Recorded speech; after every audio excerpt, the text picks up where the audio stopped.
वाल्मीकि रामायण के बालकांड में देवी अहिल्या का जिक्र मिलता है। अहिल्या रूपवान होने के साथ ही संस्कारी, सुशील और पतिव्रता नारी थी। अहिल्या का विवाह ऋषि गौतम के साथ हुआ। शास्त्रों के अनुसार ऋषि गौतम एक बार स्नान के लिए प्रातःकाल आश्रम से बाहर गए थे। तभी शची के पति इंद्र ने अहिल्या के साथ छलपूर्वक कुकर्म किया।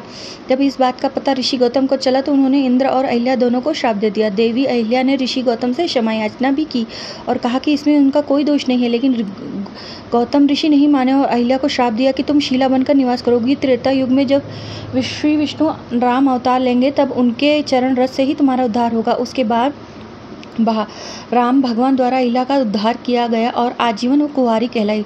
शास्त्रों के अनुसार द्रौपदी का जन्म यज्ञ से हुआ था।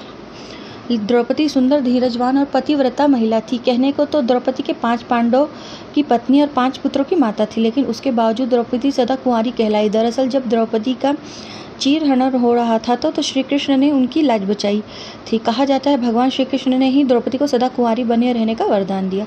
लंकापति रावण की पत्नी मंदोदरी को चीर कुमारी भी कहा जाता है, जो कि राक्षस राज मायासुर और हेमा की पुत्री थी। मंदोदरी की माँ हेमा अप्सरा थी, लेकिन पिता राक्षस कुल के थे। इस कारण मंदोदरी अत्यंत सुंदर और आदि दानव थी। रावण से विवाह का वरदान मंदोदरी को भगवान शिव से मिला था। रावण से विवाह के बाद मंदोदरी ने अक्षय कुमार, मेघनाद और अतिका जैसे पुत्रों को जन्म दिया।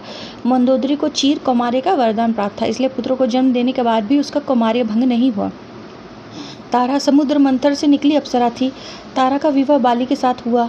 बाली के भाई सुग्रीव ने छल से जब उसका वध कर दिया तो तारा ने श्री राम को कोसते हुए श्राप दिया कि वह अपनी पत्नी सीता को पाने के बाद खो देंगे। साथ ही तारा ने यह भी कहा कि अगले जन्म में बाली के हाथों ही राम की मृत्यु होगी। इसके बाद द्वापर युग में भगवान विष्णु ने भगवान कृष्ण के रूप में जन्म लिया और उनके इस अवतार का अंत भील जरा नामक शिकारी के हाथों हुआ, जो कि बाली का ही दूसरा जन्म था। तारा को भी आजीवन कुंवारी रहने का वरदान प्राप्त था। कुंती महल में आए महात्माओं की सेवा करती थी। एक बार महल में ऋषि दुर्वासा आए थे।